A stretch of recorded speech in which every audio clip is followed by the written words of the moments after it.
इस फिल्म का हमने 4-5 साल, मैंने आपको बताया कि 4.5-5 साल हमने रिसर्च किया हम्म। कि हर एक चैप्टर को हमने देखा। और ये फिल्म कम से कम एक सब्जेक्ट के ऊपर फिल्म बनाने के लिए हमने 100 साल की हिस्ट्री पढ़ी, ताकि हम उसको डीपली समझ सकें कि कोई इवेंट हो रहा है तो उसके आगे पीछे की क्या चीजें हो सकती हैं, क्या क्या माइंडसेट हो सकता है उन कैरेक्टर्स का, वो जानने के लिए हमने सब पढ़ा। सीन है जहाँ पे सिंबॉलिक तरीके से हमने बताने की कोशिश करी। आग लगी हुई है, एक पुतला जल रहा होता है, तो उन्होंने बोला कि ये दिखा नहीं सकते आप, दुर्गा लग रही है। तो मैंने कहा हम्म। कि यार पूरे पूरे मंदिर जला दिए गए, इतने सारे हमारे पास रेफरेंस थे, तो क्या हम वैसा दिखाएं कि 50 मंदिर 100 मंदिर तोड़ते हुए दिखाएं, हजारों मंदिर तोड़ते हुए दिखाएं, कि उससे बेटर कि हम सिंबॉलिक तरीके से दिखाएं।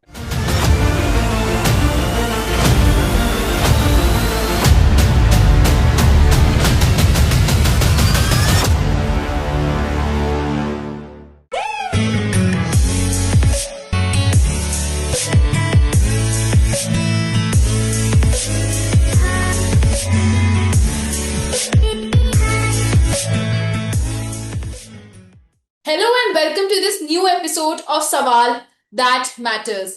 Every week I come in front of you with a new Sawal in mind and we try to find answers to those questions every week. So आज का podcast थोड़ा different होने वाला है because we have a very special guest with us. We have an actor and also a researcher, the one who has acted in Bengal Files and also in Kashmir Files, and he was also involved in the research of both the movies. So, join me in welcoming Mr. Saurabh Rajvarma. Mr. Saurabh, welcome to Sawal That Matters. Thank you Diksha, thank you so much for inviting me. Thanks to you for sparing your time and joining us for this very special episode on Sawal That Matters. Thank Saurabh, मैं यहाँ पे सबसे पहले आपसे ये पूछना चाहती हूँ कि आपने जो एक बंगाल फाइल्स में इतना कंट्रीब्यूट किया है, इतनी रिसर्च की है, तो ये रिसर्च करने के लिए और ये मूवी को बनाने के लिए आपको मोटिवेशन कहाँ से मिली? यू। इसकी मोटिवेशन आई थिंक पहले से चलती आ रही थी, मुझे खुद भी नहीं पता था कि मैं कुछ ऐसा करने वाला हूँ। मैं इस फिल्म से पहले भी कुछ अपनी इंडिपेंडेंट फिल्म मेकिंग करता हूँ या डॉक्यूमेंट्रीज बनाता हूँ, तो उसके लिए छोटा छोटा रिसर्च लगता है। 15-20 मिनट की डॉक्यूमेंट्री है तो उसमें हमें थोड़ा सा रिसर्च चाहिए होता है। वो फिल्म तो नहीं है, लेकिन उस सब्जेक्ट के लिए जितने लोग जानते हैं, जिन लोगों ने उसके बारे में किताबें लिखी हैं या बोलते हैं, उस सब्जेक्ट के एक्सपर्ट्स हैं, तो मैं उन लोगों से जाके मिलता था। तो मेरा शुरू से ही रिसर्च में थोड़ा सा था इंटरेस्ट, बट मेरे को इतना क्लियरली नहीं पता था कि मैं आगे जाके कुछ ऐसा करने वाला हूँ। बट इस रिसर्च के बाद मैं इस टीम के साथ ही काम कर रहा था। बंगाल हमारी फिल्म आई पहले, कश्मीर फाइल्स। तो हम्म। इस टीम के साथ मैं टच में था, तो जब ये वाली फिल्म होने वाली थी तो उन लोगों ने पूछा कि आप रिसर्च करोगे, तो मैं भी तब श्योर नहीं था कि अच्छा, कि ऐसा कुछ करना है। और मुझे भी नहीं पता था कि इसका इतना बड़ा स्केल होने वाला है, इतना सारा पढ़ना पड़ेगा जितना हमने जिंदगी भर नहीं पढ़ा होगा, मैंने इतना इसमें पढ़ा। तो वो क्या बोलते हैं इसको, एक एक्सपेरिमेंट के तौर पे ही ट्राई करते हैं, वहां से शुरू हुआ। और मेरा पहला ही डॉक्यूमेंट जो बना इसके लिए, वो 1,000 पेज का था, जो मैंने Oh my God. प्रेजेंटेशन दी थी अपने ऑफिस में। तो वो सबने देखा तो उन्होंने उनको बड़ा पसंद आया, तो मैंने कहा ओके, अब इसको साइड में रखते हैं, अभी रियल रिसर्च शुरू करते हैं। तो वैसे वैसे शुरू होता गया। और जब मैंने पढ़ना शुरू किया, पहले आई थिंक जस्ट एक फिल्म थी और एक फिल्म का रिसर्च था, मतलब और कुछ थॉट्स नहीं थे। बट जैसे ही मैंने वो पेज पलटना शुरू किए हिस्ट्री के, और अंदर जाते जाते जाते जाते जाते आप एक के बाद एक इवेंट पढ़ने लगते हो। और जितने लोगों के साथ गलत हुआ है उस समय, जितने लोगों की चीखें इस इवेंट्स में गई, जितने लोगों की जानें इस इवेंट्स में गई, उन्हीं लोगों ने मुझे प्रेरणा दी, आशीर्वाद दिया आई थिंक, कि मैं इस सब्जेक्ट के कर सका। आई थिंक लाखों में से किसी एक इंसान को मौका मिलता होगा कि ऐसे सब्जेक्ट्स पे काम हम्म। कर सके। और मेरे को तब यही लगता रहा कि अगर ये मौका मेरे पास आया है, कि जिन लोगों की बात किसी ने 70-80 साल में नहीं करी, जिनके जिनके कोई नाम नहीं जानता, जस्ट नंबर है कि 10,000 मर गए, 20,000 मर गए, 50,000 मर गए, 1 लाख मर गए, तो उन लोगों ने क्या सोचा होगा मरते मरते? क्या उन्होंने ये सोचा होगा कि कल को कोई ना कोई हमारी बात करेगा? आके या हमारी फिर हम भी कभी हिस्ट्री बुक्स में रह जाएंगे या नोटिस भी होंगे। नोटिस भी होंगे। उनको तो ये भी नहीं पता कि कोई लिखेगा थोड़ा बहुत अभी। बस मेरे को मुझे लगता है कि मैं ब्लेस्ड हूँ कि मुझे आशीर्वाद था कि मैं उन लोगों की बात कर सका जिनकी बात किसी ने नहीं करी, और मौका मिला। मुझे लगता है कि मैं उनकी आवाज बन सकता हूँ, जो उनकी आखिरी चीखें रही होंगी, जो उन्होंने सोचा होगा कि शायद ये बात कहीं पहुंचेगी। फॉर एग्जाम्पल जो नोआखली में हुआ, तो वो एक हफ्ता तक न्यूज़पेपर तक बंगाल में ही नहीं पता था कि ऐसा कुछ हुआ है। हुआ है। इतना प्लान्ड अटैक्स थे वो कि लोगों को पता ही नहीं था कि ऐसा कुछ हुआ है। तो सोचो कि वो लोग तो चाहते ही नहीं थे कभी किसी को पता चले, बाहर आए ये बात। बाहर आए चीज। तो आप उसका एक जरिया बनते हो आगे आके, जो मेरे पैदा होने से भी कई साल पहले की स्टोरी हम्म। है, पर आप उसका हिस्सा बनते हो। तो मेरे ख्याल से ब्लेसिंग्स है और भगवान का आशीर्वाद है कि आप इस तरह की फिल्मों में इन्वॉल्व होके उन लोगों की जस्टिस के ऊपर बात कर पाते हो जिनकी बात किसी ने नहीं करी, लोगों ने इसमें जान गंवाई थी। इनफैक्ट यहाँ पे मैं आपसे ये जानना चाहती हूँ, आपने बताया कि बॉलीवुड से बेटर कहेंगे कि इंडिया में ऐसी मूवीज नहीं बनती जहाँ पे लोग रिसर्चर्स हायर करें। तो मेरा क्वेश्चन है कि क्या लोग डरते हैं किसी ऐसे क्रूशियल सब्जेक्ट पे रिसर्च करने से, कि भले या तो फिर नहीं, उन्होंने रिसर्च कर ली और अगर उनका नाम बाहर आएगा तो उनको एक तरीके से ब्लैकलिस्ट किया जाएगा, उनको ट्रोल किया जाएगा सोशल मीडिया पे, तो आपको लगता है कि लोग डरते हैं? डरते नहीं, मैं इसको कह सकता हूँ, बट मेनली ये है कि हमारे इंडिया में फिल्म्स भी ऐसी बड़ी कम बनती है। हम्म। 1,000 फिल्म बन रही है तो शायद उसमें एक कोई फिल्म होगी जिस जो रिसर्च बेस्ड होगी। मोस्टली स्टोरी के ऊपर होती है, और रिसर्च मतलब कुछ हर एक फिल्म में रिसर्च चाहिए होता है, चाहे वो कॉमेडी फिल्म भी है, हम्म। उनका हम्म। रिसर्च अलग लेवल का होता है, हम्म। अलग तरह का रिसर्च होता है। जब हम पॉलिटिकल फिल्म बनाते हैं या हिस्टोरिकल फिल्म बनाते हैं तो उसमें एक रिस्पॉन्सिबिलिटी रहती है। अगर हम किसी को कुछ दिखा रहे हैं, अगर किसी का रियल लाइफ करेक्टर हम दिखा रहे हैं, तो उसकी हमें रिसर्च करनी ही पड़ती है। और जो भी ऐसा बनाते होंगे वो रिसर्च करते ही हैं। मतलब कहने का मतलब ये है कि फिल्म ही बड़ी कम बनती हैं ऐसे सब्जेक्ट्स पे हम्म। कि जिसपे हम्म। रिसर्च करना पड़े। और जो बनती होंगी उसमें रिसर्चर तो चाहिए ही होते हैं। बट इस ये इसलिए खास बनी कि इसका हमने आई थिंक कोई 1 साल रिसर्च करता होगा या 6 महीने रिसर्च करता फिल्म का एक काम जब शुरू होता है तभी रिसर्च शुरू होता है उसका। या राइटर कई बार खुद से रिसर्च करते हैं। तो अपने अपने लेवल पे करते हैं सारे, लेकिन इस फिल्म का हमने 4-5 साल, मैंने आपको बताया कि 4.5-5 साल हमने रिसर्च किया हम्म। कि हर एक चैप्टर को हमने देखा। और ये फिल्म कम से कम एक सब्जेक्ट के ऊपर फिल्म बनाने के लिए हमने 100 साल की हिस्ट्री पढ़ी, ताकि हम उसको डीपली समझ सकें कि कोई इवेंट हो रहा है तो उसके आगे पीछे की क्या चीजें हो सकती हैं, क्या क्या माइंडसेट हो सकता है उन कैरेक्टर्स का, वो जानने के लिए हमने सब पढ़ा। तो वही चीज हमें भी देखने को मिली कि हमने जब फिल्म ये रिसर्च करी थी, जब हमारी फिल्म की शूटिंग हो रही थी, तो हमने यहाँ पे कलकत्ता की एक सिचुएशन बताई जिसमें राइट्स हो जाते हैं। हम्म। हम्म। अभी हमारी फिल्म की शूटिंग खत्म हुई थी और एडिट पे थी हमारी फिल्म। हम्म। तो वो हमने एक सीन डाला कि वहां पे ऐसे ऐसे राइट्स हो जाते हैं। तो उसके कुछ ही महीने बाद हमारी फिल्म की शूटिंग के बाद सच में वहां पे राइट्स हो गए। ठीक है, तो उसका उसका आप ये कह सकते हो कि उसको हमने उसको डिकोड कर लिया था कि अगर ये चीज हो रही है तो उसके बाद ये होगा ही होगा। मतलब आपने 2+2 ऑलरेडी कर लिया था। हाँ, तो हमें समझ आने लगा था कि यार अगर ऐसी जब लोग भाषणबाजी करते हैं तो उसके बाद रिएक्शन इस तरह का आता है कुछ। अगर लीडर्स इस तरह से रिएक्ट कर रहे हैं तो लोगों का क्या रिएक्शन रहता है। तो हमने उसकी डिकोड किया, उनके जो मतलब पैटर्न है, जो 100 साल का पहले लीडर्स आते हैं, पहले प्रोमिस होते हैं, बड़ी पीसफुल बातें होती हैं कि हम तो इस कॉज के लिए हम ये सब चीजें करना चाहते हैं। फिर लोग उसके साथ जुड़ते हैं। फिर वो आहिस्ता आहिस्ता कुछ उसमें नए लोग आते हैं जो उसको वायलेंट बना देते हैं। फिर आहिस्ता से कोई एक छोटी सी शरारत के बाद वो दंगे शुरू हो जाते हैं। तो एक पैटर्न है।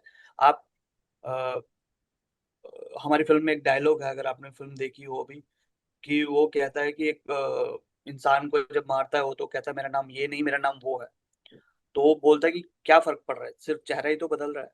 तो अगर आप 100 साल की हिस्ट्री पढ़ोगे अपनी, तो उसमें आपको सच में ये लगेगा, कोई भी इंसान पढ़ेगा, सिर्फ मैं ही नहीं, कोई भी इंसान जो नया स्टूडेंट है हिस्ट्री का, कोई भी अगर इस पैटर्न को पढ़ेगा उसको सच में लगेगा कि बस नाम ही चेंज हो रहे हैं या लोकेशन चेंज हो रही है, पैटर्न ऑलमोस्ट सेम ही सेम है। रहता है। इन दंगों का। तो ये चीजें थी, तो इसलिए हम रिकॉर्ड कर पाए उसको, क्योंकि हमने इतने अच्छे से उसको पढ़ा था। तो ताकि हम उसको पिक्चराइज करें, और पिक्चराइज करने के बाद हमारी फिल्म रिलीज भी हुई थी, और सेम वो एग्जैक्टली वैसा ही कुछ हो गया वहाँ पे कलकत्ता में। सौरभ, मैं आपसे यहाँ पे ये भी जानना चाहती हूँ कि बंगाल अभी भी it's a very burning issue in the current political scenario also. जी। Bengal is a very burning issue, but ये एक ऐसा पार्ट है हिस्ट्री का जो आज तक आपको लगता है कि लीडर्स ही नहीं चाहते कि ये चीजें लोगों को पता चले। हाँ, हम कह सकते हैं ऐसा। आप सोचो कि हमारी इंटेंशन बंगाल के लोगों के लिए तो कुछ गलत है नहीं। अगर आप फिल्म में देखोगे, उसमें बंगाली ही कल्चर की बात हुई है, हम्म। बंगाली ट्रेडिशन की बात हुई है, प्राइड की बात हुई है, बंगाल के हीरोज की बात हुई है। उसके बावजूद अगर हमारी फिल्म इतनी मेहनत के बाद, 5 साल रिसर्च, इतने करोड़ों रुपए खर्च करके फिल्म बनती है, उसमें 1,000 लोग फिल्म में आके मेहनत करते हैं दिन रात, तब जाके एक फिल्म बनती है। और बंगाल जो कल्चरली इतना रिच है, जहाँ पे हम्म। कितने सारे आर्टिस्ट अच्छे अच्छे पैदा हुए, जिन्होंने हम्म। इतना अच्छा पूरे वर्ल्ड में काम किया, हम्म। उसके बाद हमारी एक फिल्म को बैन किया जाता है, हमारी फिल्म वहां लगी ही नहीं। आप सोचो, तो इससे बड़ी बात क्या हो सकती है। अनसेट बैन है ताकि लोग देख ही ना पाए। हाँ, तो आप सोचिए कि वहाँ पे ही सबसे ज्यादा आप, हर यूनिवर्सिटी में, वहाँ पे हर स्ट्रीट पे, हर दूसरे दिन वहाँ पे फ्रीडम ऑफ स्पीच के नारे लगते हैं, ये सब चीजें होती हैं। और वहाँ पे आर्ट को लेके हमेशा से ही लोगों में जागरूकता रही है। उसके हम्म। बाद भी अगर हमारी फिल्म को बैन कर रहे हैं, तो आप समझ सकते हैं कि लीडर्स ही उसको नहीं चाहते हैं कि कुछ हो, उसको लोग देखें। उसमें अगर कोई भी इंसान, कोई भी एक बंगाली अगर आप खड़ा करके कोई बता दें, उसको दिखाएं फिल्म, और बताए कि बंगाली लोगों के लिए इस फिल्म में अगर एक भी चीज गलत है, तो आप मुझे बता सकती हैं।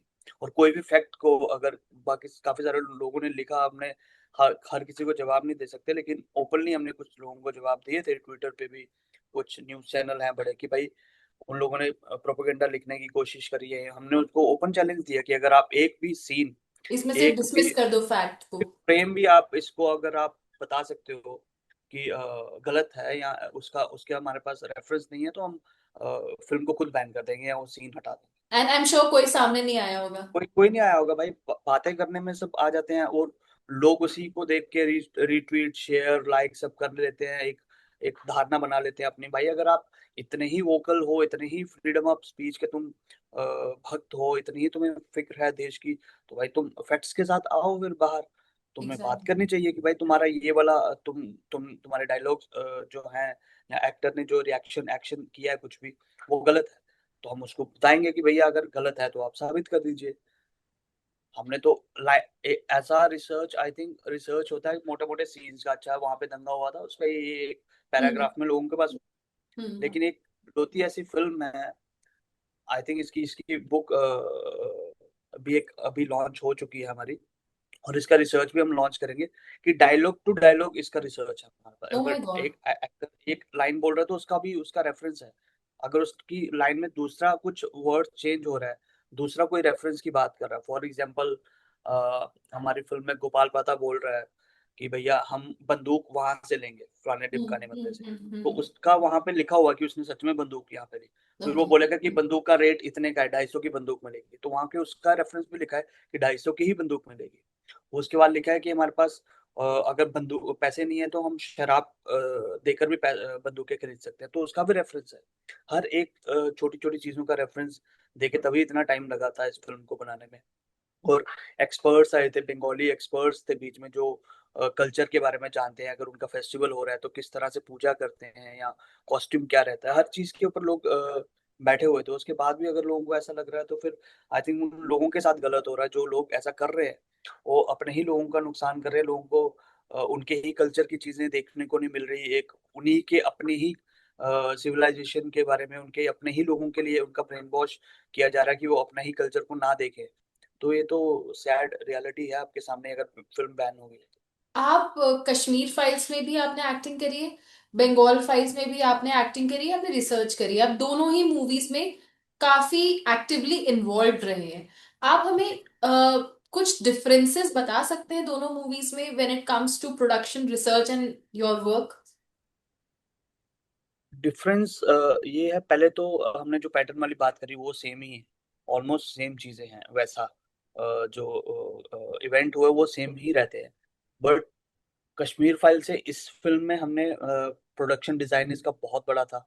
इसमें टीम हमारी बहुत, मतलब अगर उसमें 100 लोग थे कश्मीर फाइल में, तो इसमें 500 लोग होंगे उसी ओह। चीज को करने के लिए, है ना। तो इसमें टीम बहुत ज्यादा थी। इसमें हमने बताया आपको 5 साल लगातार इसके ऊपर मेहनत करी है, इतने हम्म। सारे लोग इन्वॉल्व। पूरा हम वहाँ पे आप सोचो, बंगाली कल्चर की ही बात करनी, बंगाली लोगों की बात करनी, लेकिन हम वहाँ पे शूटिंग भी नहीं कर सकते बंगाल में। उसका परमिशन हमने ही नहीं पूरा, मिलेंगे आपको?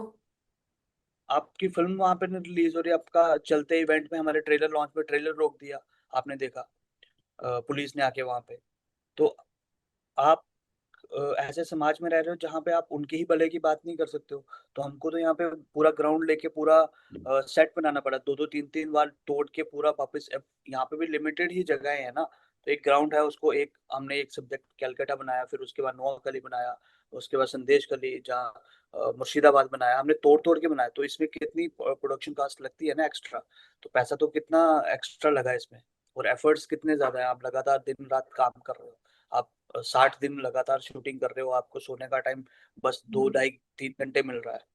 तो इतनी पूरी टीम एक सब्जेक्ट के ऊपर लगी हुई है, और डिफरेंस यही सब चीजों का है। बाकी मेहनत और स्टोरी मैंने आपको बताया कि एफर्ट्स सेम ही रहते हैं। हर डायरेक्टर, हर राइटर, हर टीम उनकी चाहती है कि फिल्म अच्छी बने, फिल्म लोगों तक पहुंचे, लोग पसंद करें उसको।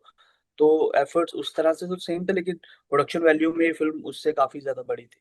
ओके। मैंने मिस्टर अग्निहोत्री का एक इंटरव्यू देखा था, जहाँ पे वो उन्होंने जिक्र किया है कि हमारे देश के ही काफी हिस्से हैं जिनके बारे में लोगों को नहीं पता है। चाहे वो कश्मीर हो, उन्होंने फिर ये भी बताया कि बंगाल को भी हम लोगों ने बैक ऑफ द माइंड कहीं डाल दिया है। हम लोग खुद ही कॉन्शियसली या अनकॉन्शियसली उस चीज को, उस स्टेट को इग्नोर कर रहे हैं। उन्होंने नॉर्थ ईस्ट के भी एक स्टेट का नाम लिया, मणिपुर, जो कि which is in crisis currently. तो हाँ। आप लोगों का कोई प्लान है किसी और ऐसे कॉन्फ्लिक्ट एरिया या कोई ऐसा और हिस्ट्री का पार्ट जिसको जिसको आप लोग दुनिया के सामने लेकर आएंगे कुछ सालों बाद? नहीं, अभी तो सर ने अनाउंस भी किया हुआ, हमारा महाभारत का एक प्लान है, महाभारत हम बनाने का सोच रहे हैं। ऐसे सब्जेक्ट्स तो काफी सारे हमने कम से कम इस फिल्म के जब काम कर रहे थे, तो समझ लो कि 5 फिल्मों का काम किया हमने, एक ही फिल्म को काम करते करते। तो सब्जेक्ट्स तो काफी सारे हैं, बट वही है कि कब वर्कआउट होते हैं, कब लाइक माइंडेड लोग उस सब्जेक्ट के साथ जुड़ते हैं, और प्रोड्यूसर्स या बाकी टीम लोग इंटरेस्टेड कैसे हैं। तो सब्जेक्ट्स तो हमारे पास काफी सारे जगहों के ऐसे ही काफी सारे और सब्जेक्ट हैं, लेकिन अभी तो सर का उन्होंने एक तो स्पीच में बोला है कि महाभारत करने का उनका मन है। हम्म। तो हम्म। महाभारत शुरू की, लेकिन अभी कुछ फाइनल नहीं है। मतलब अभी हमने इतना, अभी 4-5 साल लगातार ही काम कर रहे थे, ब्रेक भी नहीं था, तो अभी हम थोड़ा ठहराव के वापिस नई चीजें ब्रेक पढ़ेंगे कि लेके क्या हाँ। कर, तो नई चीजें सोचने का टाइम मिले पूरी टीम को। तो उसके बाद हम वापिस से कुछ नया शुरू करेंगे। और मैं यहाँ पे फिर से बंगाल फाइल्स पे आती हूँ। जी। बंगाल फाइल्स का कोई एक ऐसा सीन जो आपका फेवरेट था, जहां पे आपको लगा था कि ओ माय गॉड ऐसा भी हुआ था, और आज आज मैं रिसर्च कर रहा हूँ तो मुझे पता चल रहा है, मुझे पता नहीं था इस बारे में। काफी काफी सारी चीजें हैं ऐसी, तो मतलब हर एक चीज ही शॉकिंग थी। अ, गांधी जी के सामने एक औरत आती है, उसके पास सिर्फ एक हड्डी रहती है उसकी, तो उसकी पूरी फैमिली को मार दिया गया, उसके पास एक सिर्फ एक हड्डी थी। तो गांधी जी से पूछती है आके कि मैं क्या करूं इस हड्डी का। तो मेरे लिए बड़ा ऐसे शॉकिंग था कि एक औरत कितनी बेबस होगी कि उसकी पूरी फैमिली को उसके साथ मार दी, और वो एक हड्डी लेके घूमती थी, और गांधी जी का कैंप जहाँ पे लगा था नोआखली में, वहां पे वो हड्डी लेके आई थी। तो वो वाला इंसिडेंट हो गया। फिर उसके बाद जिस तरह से गोपाल पाठक जी ने रिटेलिएट किया, मुझे वो बड़ा लगा था कि हमें पता ही नहीं ऐसे हीरोज का। हम्म। और उसके बाद नोआखली में राजेंद्र लाल रॉय चौधरी थे, तो उनका हमें पता ही नहीं था। तो हमारी फिल्म में कम से कम 2-3 नए हीरोज दिए हैं लोगों को, देश को, जिनका लोगों को पता ही नहीं है, कि लोगों ने हम्म। जिनके बारे में कभी बात ही नहीं करी। बात ही उन्होंने नहीं अपनी हुई। अपनी पूरी पूरी की पूरी फैमिली उनकी चली गई। राजेंद्र लाल रॉय चौधरी का एक चौधरी बड़ी हुआ करता था, चौधरी बड़ी मतलब, फॉर एग्जाम्पल मैं वर्मा हूँ, तो एक वर्मा सोसाइटी टाइप के, तो चौधरी बड़ी। तो उस दिन उनके फैमिली के रिलेटिव लोगों में ही 400 लोग मरे, इनके घर के अपने लोग 24 लोग मरे। Oh my- है ना। तो इतना ज्यादा सेक्रीफाइस लोगों ने किया, और लड़ते लड़ते मरे वो, उन्होंने पूरे आखिरी दम तक भाग सकते थे वो लोग। मतलब जमींदार लोग थे, पैसे भी थे उनके साथ, भाग भी सकते थे, लेकिन उन्होंने भागना नहीं चुना, उन्होंने लड़ना चुना। तो वो लड़े एंड तक उनके साथ। जो गुलाम सुरावर हुसैनी वहां पे था, एक लीडर जो ये सब कर रहा था, उसके छोटे भाई का करेक्टर मैं कर रहा था, छोटो मियां। तो ये रियल लाइफ करेक्टर्स हैं जो हीरो हैं, जिन्होंने इतना देश के लिए काम किया, जिन्होंने अपनी जमीन नहीं छोड़ी, उन्होंने सोचा कि हम लड़ेंगे। पर देश को उसके बारे में नहीं पता है। गोपाल पाता जी के बारे में नहीं पता था लोगों को। बड़े चंद एक्टिविस्ट जो लोग हैं उनको, हम्म, लोगों को पता था, आम जनता को नहीं पता था। हम्म, इस फिल्म के आने के बाद गोपाल पाता जी के इतने सीन वायरल हुए हैं, हम्म। और राजेंद्र लाल चौधरी जी के इतने सीन वायरल हुए, तो एक सेटिस्फेक्शन होता है कि एक भुलाए हुए लोगों को हमने वापस से लोगों के सामने लाया है, और उनकी खुशी होती है कि हम शायद उस काम में सफल हो सके। आपने बताया कि आपने जो आपकी मोटिवेशन थी इस फिल्म को के ऊपर रिसर्च करने के लिए, इस फिल्म पे काम करने के लिए, उसमें वहां के कुछ जो लोग हैं जिनकी लाइफ स्टोरी है वो भी इन्वॉल्व है। तो उनमें से कोई ऐसा है जिस जो आपके दिल को एकदम छू गया हो? जो जिंदा लोगों की बात कर हाँ, रहे हो आप? हाँ, हाँ। काफी सारे हैं, बट मैं आपको बताऊं कि हमने त्रिपुरा, असम, कलकत्ता में हमने काफी सारे इंटरव्यूज किए थे, जो लोग जिंदा थे। बट वो इतने बूढ़े हो चुके हैं बेचारे, 100 100 साल के थे, कि अगर वो समझ लो कि 100% बात कर रहे, तो उसको उसकी आपको 15 20% समझ आएगी, समझ में मोटा आएगा, हाँ। मोटा मोटा। तो अभी हिस्ट्री में ये रहता था कि जैसे हमने पढ़ा है सब कुछ, मेनली वो रहता था कि यार उनसे कंफर्म करें कि ऐसा कुछ हुआ था कि नहीं हुआ था। हम्म, तो वो हम्म, चीजें बताते थे। वो उन्होंने बताया हमें वहां पे जब गए कि इतनी बुरी हालत थी, तो लोग तो जस्ट मर गए लोग या दंगा सोचते हैं, लेकिन इतनी डिटेलिंग में होता है कि उन्होंने बताया हमें कि कैसे हिंदू औरतें जो मरी हुई थी, पैर के साथ आके उनके सिंदूर मिटा दिए जाते थे, है ना। अगर प्रेग्नेंट औरत है उनको तक मार दिया गया। उनकी उनकी उन्होंने अपनी अपनी लाइफ बताई कि ये लोग तो जिंदा रह गए तभी हम उनसे बात कर सके थे, कैसे वो भागे वहां से, हम्म, कितने दिन वो भूखे रहे, कैसे छिप छिपा के वापस एक सेफ जोन में पहुंच सके। तो उन लोगों से कंफर्मेशन मिल जाता है कि अच्छा, हम सही ट्रैक पे जा रहे हैं। उन लोग गाइडेंस हमें दे देते हैं, कि हम उनको बताते हैं कि हमने ये सब पढ़ा था, क्या ऐसा कुछ आपने सुना है, तो वो कंफर्म करते थे कि हाँ ऐसा हुआ था, ऐसी ऐसी लोकेशन पे हुआ था। जैसे पेट्रोल वाली बात, कि पेट्रोल कूपन दिए जाते थे, कि किसी आम इंसान को पेट्रोल नहीं मिल रहा था डायरेक्ट एक्शन डे में, दंगाइयों के पास पेट्रोल था, सरकारी गाड़ियां थी। फिर लड़कियों को कैसे कपड़े उनके उतार के उनको लटका दिया गया मीट शॉप के ऊपर, ऐसा कुछ बुजुर्गों ने हमें बताया। तो वही सीन हमारी फिल्म्स में भी आए, फिर ऐसे कुछ सीन। तो वही एक्सपीरियंस जो मैं पढ़ रहा था पहले, फिर उन लोगों के साथ मिलना वापस जाके, तो कंफर्मेशन भी होता है, और एक रूह काम जाती है जब आप ऐसी स्टोरियां एग्जैक्टली। से जाके। इनफैक्ट आपने बताया कि जो लोग अभी हैं इस दुनिया में जो जिंदा हैं उन्होंने कंफर्म किया कि हाँ ऐसा हुआ था। तो हाँ, बंगाल फाइल्स में काफी ऐसे सीन्स हैं जो बहुत ही डिस्टर्बिंग हैं। तो जब ये मूवी सेंसर हाँ। बोर्ड के पास गई थी तो आप लोगों को कितने कट्स के लिए बोला गया था? और पहली बात तो सेंसर बोर्ड में ऐसा रहता है कि वहाँ पे जिस सब्जेक्ट की फिल्म जाती है, उस सब्जेक्ट को जानने वाले काफी सारे लोग आते हैं। तो आई हम्म, थिंक 30 40 या 20 25 50 ऐसे लोग आते हैं वहाँ पे। तो उस सब्जेक्ट को जानने वाले हर फिल्म के लिए सेम लोग नहीं होते हैं। कॉमेडी हम्म, फिल्म जाएंगी तो कुछ और तरह के लोग होंगे, या साइंस फिक्शन जाएगा तो उसमें अलग तरह के। तो हमारी हिस्टोरिकल फिल्म थी, तो सारे हिस्टोरिकल बैकग्राउंड वाले लोग आए होते हैं। जो मेन कोर टीम रहती है वो तो रहती रहती है, उसके अलावा वो एक्स्ट्रा लोगों को बुलाते हैं, स्पेशलाइज जो लोग होते हैं। तो उन्होंने तो काफी सारे सीन्स के बारे में पूछा, जितने भी डिस्टर्बिंग सीन्स आपने पूछे उन सब के बारे में उन्होंने बोला। बट मोस्टली ऐसा होता है कि डायरेक्टर्स ही जाते हैं, तो इस बार मैं भी था, क्योंकि मैंने इस फिल्म का रिसर्च किया, तो मैं अंदर था। वो सब सामने बैठे होते हैं, आप सामने बैठे होते हो, हम्म, हम्म, जितने उनके सवाल होते हैं फिर आपको उसका क्लेरिफिकेशन देनी पड़ती है। नहीं तो वो, अगर आप उनको सेटिस्फाई नहीं कर पाओ अपने जवाब के साथ, तो वो सीन आपको काटना पड़ेगा। हम्म, तो उन्होंने पूरी ही फिल्म का ऑलमोस्ट, मतलब जितने भी आप सीन सोच लो, अच्छे सीन्स हैं जो लोगों को डिस्टर्ब किए, उन लोगों ने हर चीज पे क्वेश्चन किया था। तो लेकिन हमारे पास एक एक इवेंट के 10 10 रेफरेंस थे हमारे पास। मैंने आपको बताया कि जो सेंसर वाला डॉक्यूमेंट है उसमें 170 किताबों का रेफरेंस है। तो हम्म। 170 किताबें हुई भी कैसे, मैं वो भी क्लियर कर देता हूँ कि शुरू में जब मैं पढ़ रहा था मुझे ही शॉकिंग लग रहा था कि ऐसा हो सकता है क्या, ये कुछ झूठ एग्जैक्टली। तो नहीं है किसी ने लिखा होगा हम्म। ना। तो उसके लिए आप दूसरी किताब सोर्स करते हो, तीसरी करते हो, तो ऐसे ऐसे आप करते करते एक एक चीज को पढ़ने के लिए 10-10 किताबों का रेफरेंस लगता है। हम्म। तो जब हमने उनको फिर जवाब दिए, बताया कि उन्होंने बोला कि अच्छा, आप उसमें एक सीन है जहाँ पे सिंबॉलिक तरीके से हमने बताने की कोशिश करी, आग लगी हुई है, एक पुतला जल रहा होता है, तो उन्होंने बोला कि ये दिखा नहीं सकते आप, दुर्गा लग रही है। तो मैंने कहा हम्म। कि यार पूरे पूरे मंदिर जला दिए गए, इतने सारे हमारे पास रेफरेंस थे, तो क्या हम वैसा दिखाएं कि 50 मंदिर 100 मंदिर तोड़ते हुए दिखाए, हजारों मंदिर तोड़ते हुए दिखाएं, कि उससे बेटर कि हम सिंबॉलिक तरीके से दिखा रहे हैं। हम्म। तो उनको मतलब ये रहता है कि सेटिस्फाई करना पड़ता है हर एक चीज के लिए कि ये वो क्यों कर दिया आपने, बच्चों को जला दिया। तो हमारे पास सारे हर एक चीज का रेफरेंस था, तो उनका ये रहता है कि उनको रेफरेंस चाहिए होते हैं, तो हमारे पास एक एक नहीं 10-10 रेफरेंस थे एक एक चीज के लिए। इनफैक्ट आपने अपने तो वो आंसर से एक बहुत क्लियर बड़ी बात यहाँ पे क्लियर कर दी, क्योंकि लोगों के मन में ये डाउट होता है कि ओ ये डायरेक्टर है, इसने तो अपनी फिल्म निकलवा ली होगी सेंसर बोर्ड से।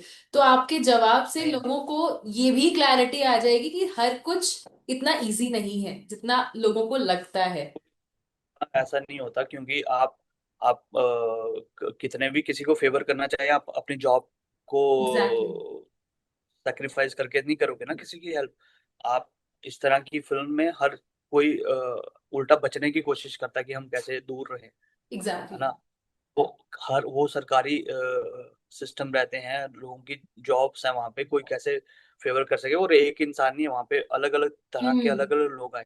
ऐसा नहीं है कि दो लोग बैठे हैं देख रहे हैं और हो गया, वहां पे 40-50 लोग हैं और उन सबने अपने क्वेश्चंस बनाए होते हैं, फिर हम उनको सेटिस्फाई करते हैं एक एक करके कि भाई आपका ये अगर है तो हम उनको लैपटॉप पे या एक बुक हमारे पास थी, हमने उनको सबमिट करी होती है वहां पे। तो हम्म। उनको तो रिसर्च इतना डिटेल में लगा कि उन लोगों ने कहा कि आगे से हमारे पास कोई भी फिल्म आएगी तो हम बोलेंगे इस तरह से रिसर्च करना चाहिए, मतलब दिस इज द एग्जाम्पल कि लोगों को आगे ऐसे ही करना चाहिए। ऐसा करना चाहिए कि इससे बेस्ट। उन्होंने बोला कि हमने देखा नहीं कि इतना डिटेल में हर एक चीज है हमारे हम्म। पास।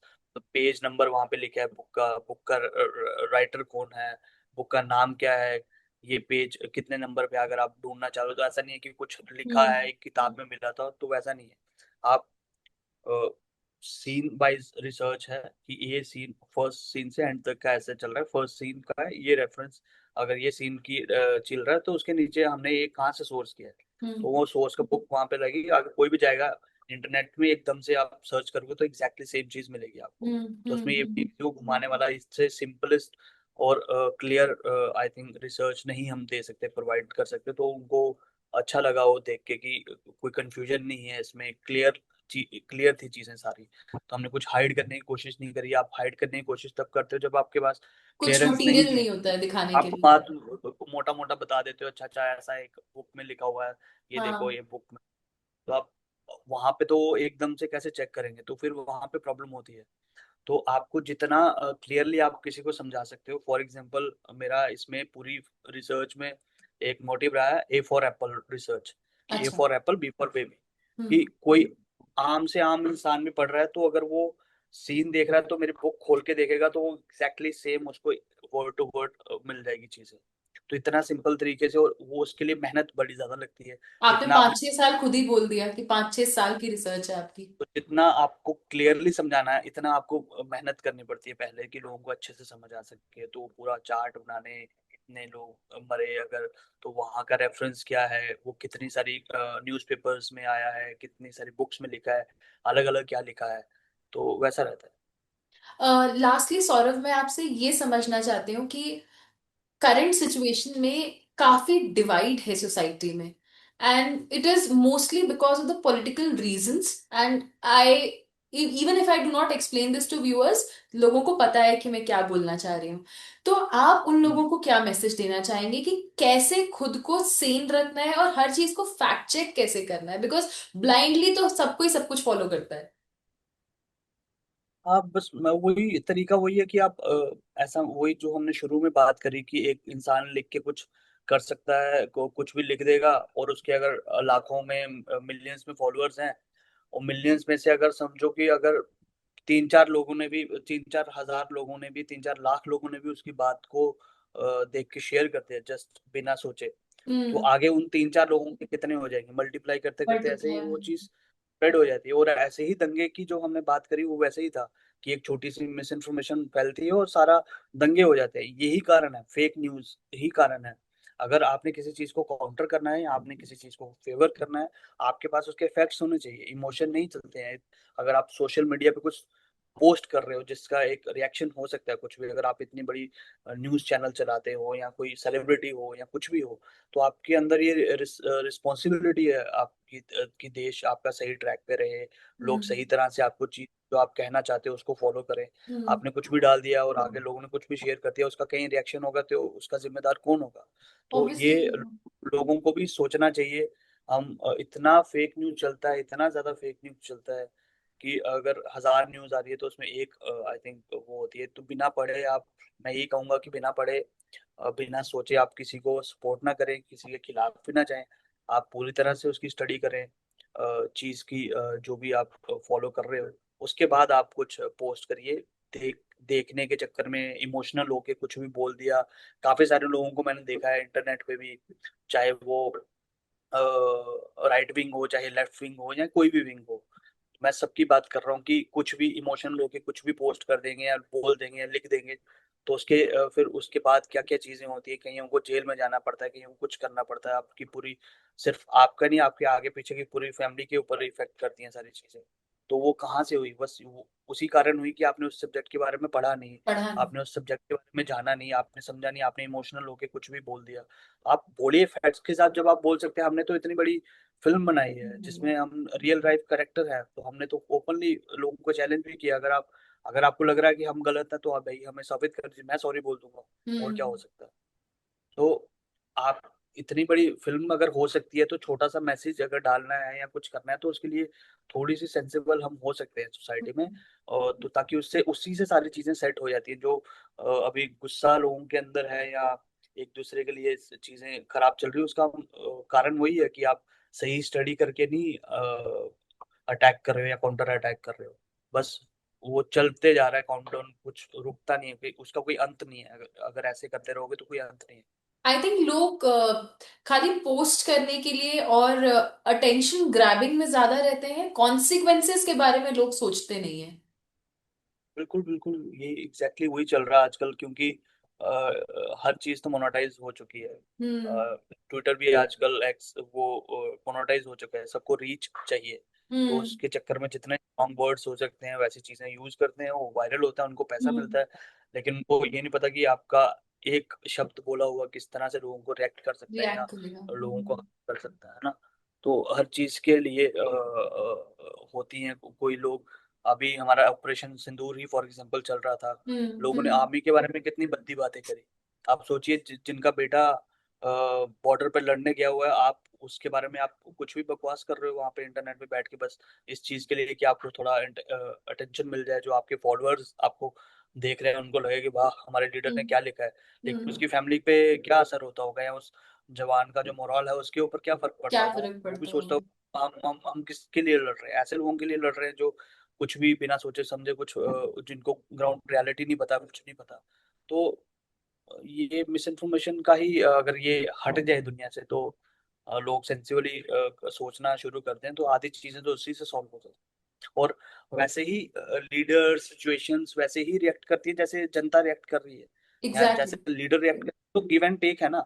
हाँ। तो आप सिचुएशन ऐसी बनाओगे तो फिर लीडर भी वैसे ही बात करेगा, या लीडर ने ऐसी बात करी तो लोग भी ऐसे ही रिएक्ट करेंगे। तो दोनों तरफ से वो बैलेंस करनी पड़ेंगी चीजें, और सोच समझना बड़ा जरूरी है। मुझे तो इस पूरे रिसर्च से ये समझ आया कि कुछ भी चीज ब्लैक एंड व्हाइट नहीं हम्म। है ना। सारी चीजों का एक पहलू है, कुछ चीजें हुई हैं उसका कोई कारण है। जस्ट जस्ट वही जो हम पढ़ रहे हैं वो वैसा नहीं है। जैसे मैंने आपको बताया कि हमने पढ़ा तो हमें पैटर्न पता चला पूरा, तो हाँ। बस वही नहीं होता जो उसका होता है, उसका एक सबटेक्स्ट भी होता है कि पिछली उसके पीछे से क्या चलते आ रहा है, क्यों वो बंदे ने ऐसे रिएक्ट किया उस समय। तो वो सब चीजें काउंट होती हैं। तो उसके लिए आई थिंक लोगों को थोड़ा सा संयम के साथ काम लेना चाहिए और अच्छे से सोच समझ के बात करनी चाहिए पब्लिक प्लेटफॉर्म पे। और आज के टाइम पे तो बहुत बहुत डेंजरस है ज्यादा। ये चीज कि आप भी बोलते हो एकदम से कोई भी चीज आजकल वायरल हो जाती है, आपको पता भी नहीं है कौन सी चीज आपकी वायरल होगी। आपने सोचा भी नहीं होता कोई कोई चीज वायरल हो जाए, और वो इतनी वायरल हो जाती है कि आपकी पूरी फैमिली के ऊपर हम्म। इफेक्ट कर जाती वही मैंने जैसे कहा कि लोग कॉन्सिक्वेंसेस के बारे में नहीं सोचते हैं, बट आपने एक्चुअली एक बहुत ही इंपॉर्टेंट मैसेज कन्वे किया है थ्रू दिस पॉडकास्ट कि अगर आपको कोई चीज सही लगे या गलत लगे, so please come with facts to counter it और टू सपोर्ट इट। ब्लाइंडली किसी को फॉलो करने का कोई मतलब नहीं है। है। बिल्कुल बिल्कुल 100%। Thank यही you है so तो much, उस Saurabh, for sparing your valuable time and joining us for this very important podcast on this very important film, which is out in the theaters. Thank you so much, Saurabh. Thank you so much Dixit.